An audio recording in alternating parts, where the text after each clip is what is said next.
Welcome back, ladies and gentlemen. Wow, what a crazy week 9 it was. I am going to try to cover as many of those games as I possibly can.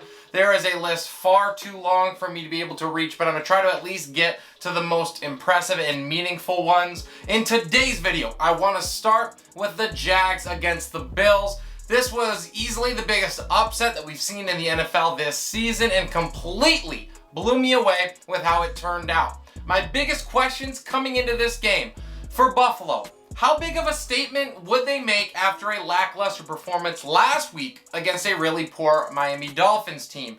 And if you're the Jags, without James Robinson, your stud running back, they actually didn't have their left tackle in this game as well, what would their offense even look like? Obviously, there were not a lot of points to discuss in this game. However, there was a lot that happened and a lot to talk about, so let's get into it with this version of our Relentless Rundown.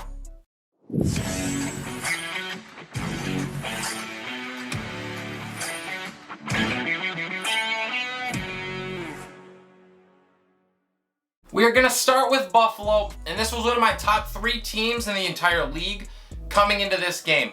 Offensively, poor isn't enough to describe it. They looked lost out there. They didn't seem to have a consistent plan for what they were trying to get done, and they were unable to move the ball pretty much the whole game. Every time that they did move the ball, it seemed that they either had a penalty that brought it back, or they turned the ball over and gave it to the Jags to be able to do something with. So it was a whole mess on offense for Buffalo, and obviously with 6 points to show for it, when you look at a Jags team that had just allowed 31 to Geno Smith and the Seahawks last week, leaves a whole lot of questions for Sean McDermott and Brian Daboll into what they are going to do to get this thing kick-started moving forward. Now, I don't want to give any pass for Josh Allen, because he not only had 2 interceptions in this game, but he also had a horrible fumble where he just didn't seem like he even understood that he has to hold on to the ball as he's getting hit. He dropped it while he was upright on a sack.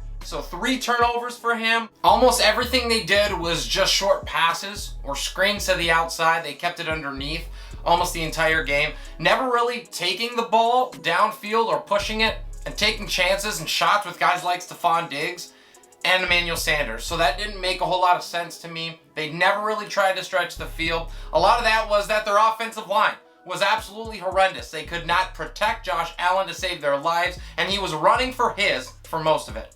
A theme, it seems, for Buffalo this season is that lack of a running game and really not even trying to utilize it a whole lot. I think they had 12 attempts outside of Josh Allen's rushes. So when you have a lack of balance as well, it just adds to the problem that you're facing. I came away just absolutely shocked with the lack of success that Buffalo was able to have with all of those playmakers. Stephon Diggs, Emmanuel Sanders, Cole Beasley. The running game, like we said, non-existent. It was just a mess from start to finish.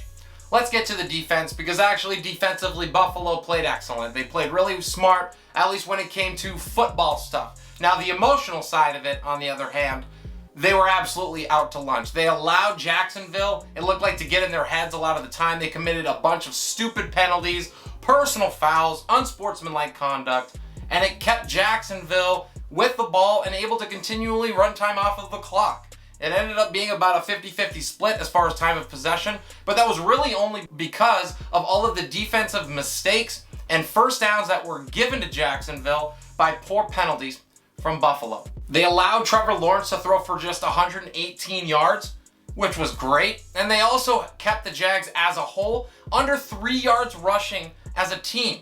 So that is absolutely magnificent work. However, they couldn't get the big play when they really needed it that would have turned the tides, and there was a play late in the game where it was still 6-3 Buffalo, and there was a holding call on Jacksonville that would have pushed them out of field goal range, and instead of accepting that hold and making it a 3rd down and 15, they allowed Jacksonville to try a 55-yard field goal. And yeah, I get that that is a long kick, but you're not trying a 65-yarder. So by not enforcing the penalty and allowing the kick, which Jacksonville would make, they allowed them to get 3 more points they probably wouldn't have, or at least they could have attempted to stop.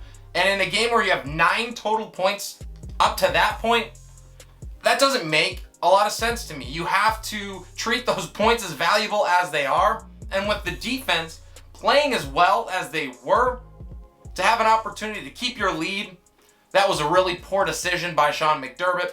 And I think he's going to probably look back on that and really regret it and kick himself for that decision to allow the field goal attempt. When I look at this game as a whole for the Bills, they should just be ashamed of themselves, to be honest. They should be absolutely ashamed with how they showed up. They looked uninterested in being in a heavyweight battle that clearly the Jags were bringing. And they seemed like they weren't even realizing that they were in a fight. And they definitely played like that. To give up 12 penalties for 118 yards, to lose the turnover battle 3-1, to surrender 4 sacks, all against a team that was far inferior when you just talk about overall talent coming in. No one gave Jacksonville a chance to be here in this game.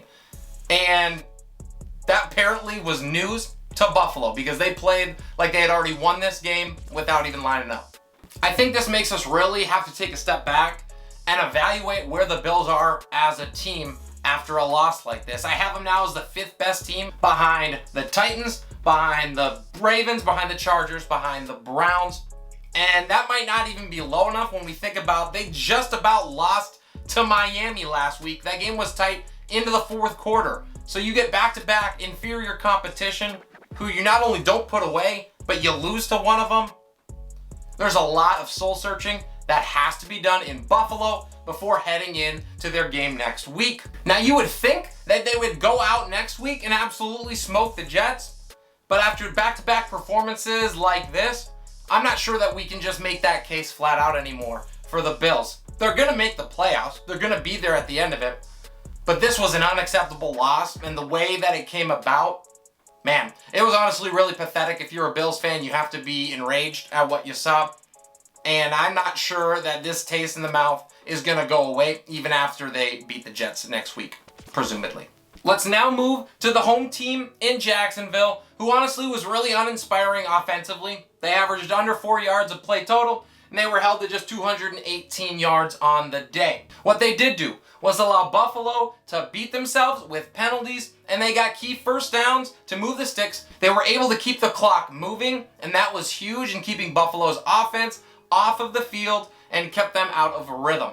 I absolutely love the aggressiveness that they showed early on their first possession, going for it and getting it on a 4th down and 2 that was near midfield and obviously could have turned the tide significantly. They ended up getting that, and while it didn't result in a touchdown, it got them 3 points, but even more than that, I think what it did was it showed that Jacksonville was there to fight, and that was going to be from beginning to end. It set the tone, not only for their offense, but for their defense as well. They also protected the football, which was so critical in a game where you have 15 total points scored. On defense, they were absolutely spectacular. They held the vaunted offense from the Bills to just 301 yards of total offense. They were able to rack up those 4 sacks on the day, and outside of that, they were pressuring Josh Allen almost every snap. They were either in his face or they were containing him so he couldn't get to the outside to buy extra time for his receivers downfield. And then on the back end, even when he did have time to throw, a lot of times there wasn't a lot available for Josh Allen to find downfield, so he ended up just checking it off. When he did check it down to his running backs or tight ends, they swarmed defensively and were able to make tackles after little to no yards after the catch. So all of those big plays that the Bills feast on consistently were not there in this game. And finally, of course, the biggest thing that it led to was the turnovers. Both picks by Josh Allen were when he was under duress and trying to make a quick decision with the ball. And then the huge sack fumble by the other Josh Allen for the Jags really helped seal the deal for Jacksonville late and took any last bit of momentum that the Bills had built completely out of there. I came away just so impressed with what Jacksonville was able to bring to the table, with the amount of heart and will that they showed throughout the entire course of the game. They made it clear that they were going to be there for all 60 minutes. They met every single challenge that the Bills put in front of them, and overall they were just the smarter and better team on Sunday. After not being able to pick up a win in seemingly forever, Jacksonville has now won 2 out of their last 3. So that inspires hope to a fan base who really hadn't had any prior to a huge win like this, and I think that this gives them something that they can build off of as we move forward. It would not surprise me at all if Jacksonville was able to give Indianapolis a run for their money next week. And that does it for the rundown of the Jags and Bills. If you have any questions, if you disagree with some of my thoughts, drop them down below. If you're new to the channel or haven't got to it yet, please like and subscribe. I greatly appreciate the support on my road to my first 100 subscribers. This is Relentless Press. I am your host, Abraham Opatz, and we'll see you next time.